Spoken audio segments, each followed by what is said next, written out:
We need to start today with a question that is, honestly, it's chilling. Yeah. It's a question that completely reframes how we look at international crises. Yeah. Because usually when a country is in turmoil, whether it's a coup or a civil war or a revolution, the world looks at it and asks, who is going to rule? Right. Exactly. It's a contest for the throne. Right. It's a contest for the throne. And we just assume the throne is still there, just waiting for a new occupant. Yeah. But we're looking at a source today that says, regarding Sudan, that question is dangerously obsolete. It is. The new, terrifying question we have to ask is there even a state left to rule? It's a profound shift in perspective.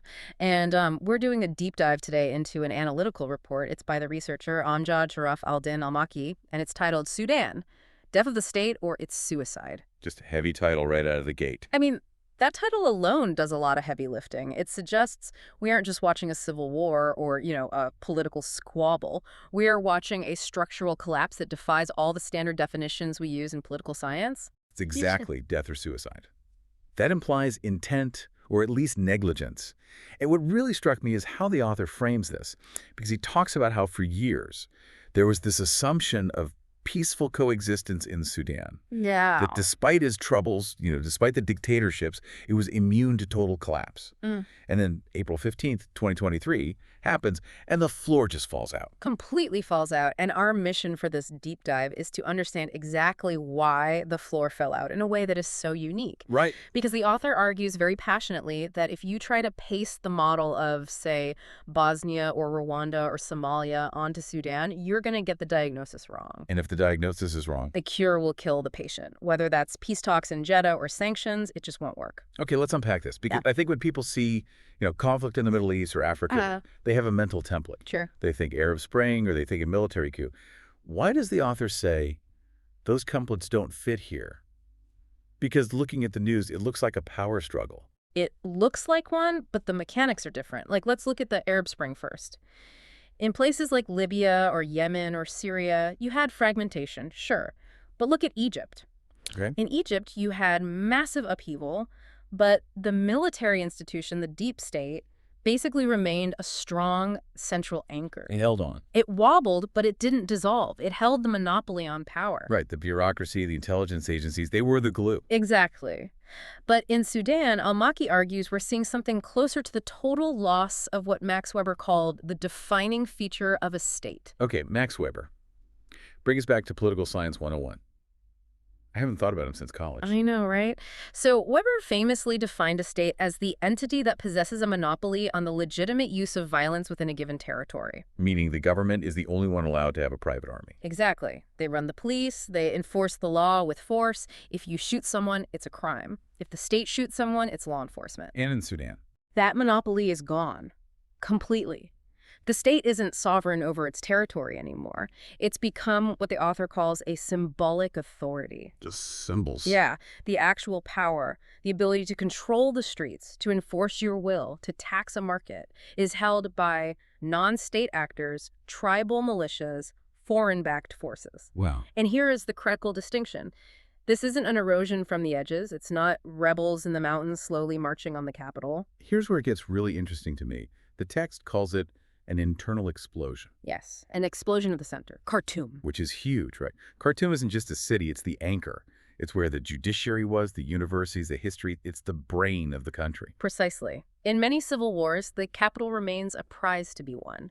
It might be besieged, but it functions as a political symbol. No. In Sudan, Khartoum itself has collapsed as a functioning entity. It's just a theater of chaos. Exactly. The author points out that the state has withdrawn to the peripheries. They're operating out of Port Sudan, almost like a government in exile within its own borders. While the militias have taken over the center. Right. And that is an inversion of the normal collapse model. Usually, the center holds while the edges burn. Here, the heart is burning. So, if the center has exploded, that explains why the author spends so much time dismantling these comparisons to other countries. Yeah. I found this part of the source material fascinating because, I'll be honest, my brain immediately went to, oh, is this like Rwanda? Or is this another Somalia? It's human nature to want a comparison. Right, we want a map. But the author goes through them one by one and basically says no, no, and no. It's a necessary deconstruction, because if you treat a burn victim like a drowning victim, you aren't going to save them. Let's look at Bosnia, for instance. Okay. We often think of Bosnia as the ultimate example of a fractured state, ethnic cleansing, rival militias. But the author notes that in Bosnia, you had decisive international intervention. NATO, the UN. And eventually the Dayton Accords. Right, which provided a rigid framework. And Sudan. There is no Dayton Accords on the horizon. There's no unified international will. The international community is distracted by Ukraine, by Gaza. Or the regional powers are actually fueling the conflict. Exactly. So the idea that an external Leviathan will come in and force everyone to play nice is just a fantasy. Okay, what about Rwanda? That's the one everyone cites for genocide recovery. You know, look how they bounce back. That is a dangerous comparison, according to Maki. What's fascinating here is the element of time and outcome. The Rwandan genocide was horrific, absolutely, but it was time-limited. It lasted about 100 days. Right.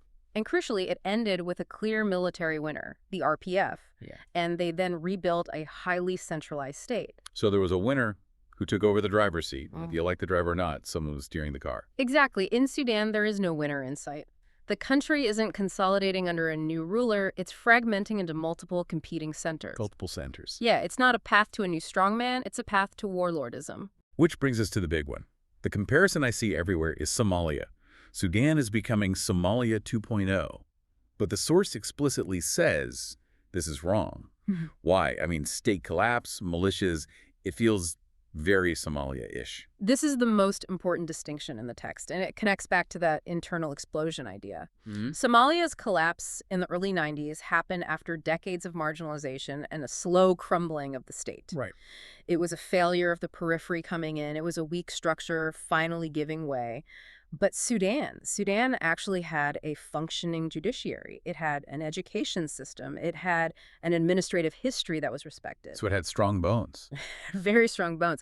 The collapse in Sudan is an implosion of established institutions from the inside. The people tearing it apart are the ones who are running it. Exactly. The generals, the militias, they were largely born from the system. They are parts of the state apparatus turning on each other. It's not the state versus rebels. It's the state eating itself. That brings us back to that suicide idea in the title. It's self-inflicted. Precisely. It's not a weak building falling down in a storm. It's a strong building being demolished by its own support beams. Wow. And just briefly on Yemen and the Central African Republic, the author dismisses those two. Yemen still has a government recognized by the UN and front lines you can draw on a map. Right. Reliance. Sudan's front lines are fluid. They're everywhere and nowhere. And the CR has historically been a weak state, whereas Sudan was a powerhouse in the region. So the takeaway here is that using these old maps, you know, the Bosnia map or the Somalia map to navigate Sudan is just going to get us lost. Worse than lost. It leads to the wrong solutions. If you think it's just a political squabble, you try to get two generals to shake hands. Sure. But if the state itself has dissolved, a handshake means nothing because there is no machinery left to implement the agreement. That's a terrifying thought.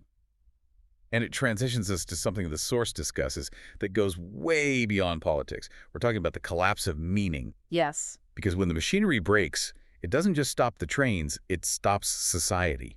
This is where the analysis becomes really sociological. When the state dissolves, it doesn't just leave a power vacuum. It actually fractures the human connections that make up a country. The text mentions the law of the gun. Right. When the state law disappears, a new law emerges.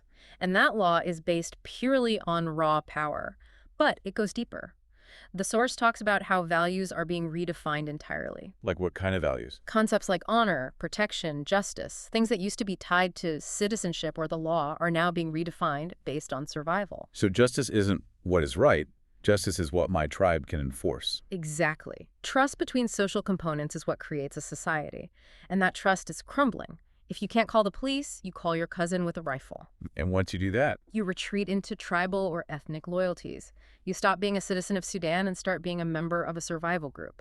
It's really hard to imagine living like that. I mean, for you listening, imagine waking up and your safety depends entirely on which specific militia commander controls your street corner that morning. And that commander isn't accountable to a government. He's accountable only to his own power base. That's the collapse of meaning the author is describing. It's the death of the social contract. Yes, it's a psychological fragmentation that is much harder to repair than a bombed bridge. So, what does this all mean for the future? Because the author outlines 3 scenarios.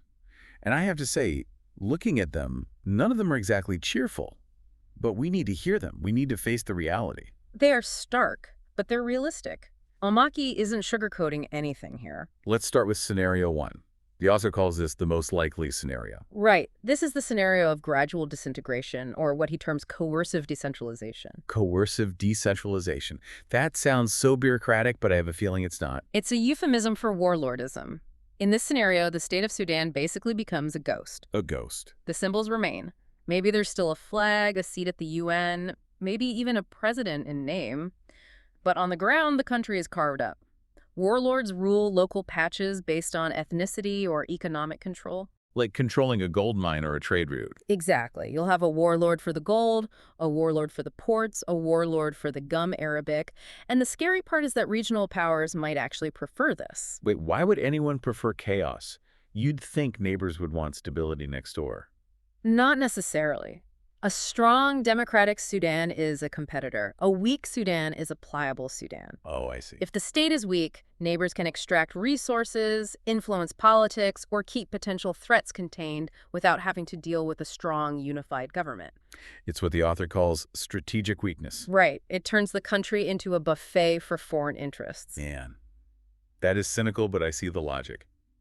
Okay, scenario 2, external intervention. This involves a forced settlement imposed by an axis of powers. He specifically mentions Arab and East African powers like Egypt, Saudi Arabia, the UAE, and Ethiopia. Basically, the neighbors get together and say, enough is enough, we're fixing this. They impose a trusteeship. In theory. But the expert view in the text, and frankly just common sense, warns that this is incredibly risky. Because they all want different things. Exactly. These countries do not have the same interests. Egypt wants one thing regarding the Nile and security. Ethiopia wants something else. The Gulf states have their own economic and geopolitical interests. So it's too many cooks in the kitchen, and the cooks kind of hate each other. Or they at least don't trust each other. Without a unified vision, an intervention like that could look less like peacekeeping and more like a colonial trusteeship. Right. It could complicate the chaos rather than solving it, effectively turning Sudan into a proxy war zone for regional powers. Which leaves us with scenario 3, the internal national revival. This is the hardest path. But the author argues it is the only one that actually works in the long run. This is the bottom-up approach. Yes, it requires a total rejection of the military-militia dominance. It involves civil society, unions, youth, resistance committees. The people who actually started the revolution years ago. Exactly. Rebuilding the state from the neighborhood level up. It's about forging a new social contract that doesn't rely on the gun. But the text notes a huge catch here, a very practical problem. The physical security. How do you organize a civic revival when you're literally being shot at? You can't. The text argues that for this to happen, these groups need to move from condemnation, just saying this is bad, to strategic action. But currently, they lack the physical space and security to organize effectively. It feels like a race against time. Can the people organize before the warlords cement their control? That is the defining question of scenario 3. It requires a level of heroism and organization that is almost impossible to imagine in the middle of a war zone. But Maki insists it's the only way to build a state that actually lasts. I want to circle back to the title of the deep dive source one last time, suicide. We've talked a lot about the death of the state, but we haven't fully unpacked the suicide part. Who is holding the gun? Who pulled the trigger on Sudan? The author is unequivocal here, the elites, and he casts a wide net. It's not just one bad apple, it's the whole orchard. So it's not just the generals. The military elites are obviously the primary actors. They are obsessed with coups, they dismantled institutions to stay in power, and eventually they fractured the security apparatus itself. Right. They created paramilitary groups to protect their power, and those groups eventually turned on them. That's the suicide of the army. But he goes after the civilians, too. He does. He criticizes the civilian elites for failing to offer a cohesive alternative project. He argues they accepted roles as partners to the military without having real power. They just wanted the titles. Yeah, they became fragmented, weak, and disconnected from the street. They wanted the trappings of office without the power to govern. And the traditional leaders, the tribal chiefs. They remained trapped in patronage networks. Instead of building a new social contract for their people, they just tried to secure benefits from whoever was in power. Selling their influence. Selling their influence rather than using it to build stability. So it's a failure across the board, top to bottom. Which is why the author concludes that you can't just restart the old Sudan. You can't just hit a reset button and go back to 2018. Right. That state, the post-colonial state model, has failed. It committed suicide. The structure itself was flawed. So what does this all mean? If we step back and look at the big picture, why does this matter to you listening, who might be thousands of miles away from Khartoum? It matters because Sudan is a test case for how we understand the death of nations in the 21st century. Wow. We are used to thinking that if a state fails, you send in the UN, you hold an election, and you rebuild it. Sudan is challenging that entire assumption. It's showing us that a state can be so thoroughly dismantled that there's nothing left to rebuild. Exactly. It challenges political thought in Africa and the Arab world. If the state as we know it, this centralized authority that was largely inherited from colonial times, can fail so spectacularly and so violently, maybe we're asking the wrong questions about how to fix it. It really forces you to think. The author's conclusion leaves us with this heavy realization. The solution isn't coming from outside. It's not coming from a peace treaty signed in a fancy hotel in Geneva or Jeddah. No. It implies that if Sudan is to survive, it has to be reinvented. Not restored, but invented. A completely new definition of sovereignty that comes from the people, not imposed from the top down. And that leads me to a final thought for you to chew on as we wrap up. We spend so much time in international politics trying to preserve stability. We fear the collapse. But if the state, this centralized leviathan, has become a machine that only produces violence and extracts wealth for the elite, is it time to stop trying to resurrect it? That is the provocative question. Perhaps the answer isn't restoring the old map, but allowing a new way for diverse societies to exist together to emerge. Yeah. Maybe the state, as we defined it in the 20th century, isn't the solution for the 21st. It's a scary thought because the transition is chaotic, as we're seeing. But trying to glue the pieces of a suicide victim back together might be impossible. A dark but necessary deep dive today. It really challenges the way we look at world maps and assume those lines are permanent. We will leave it there. Thank you for listening.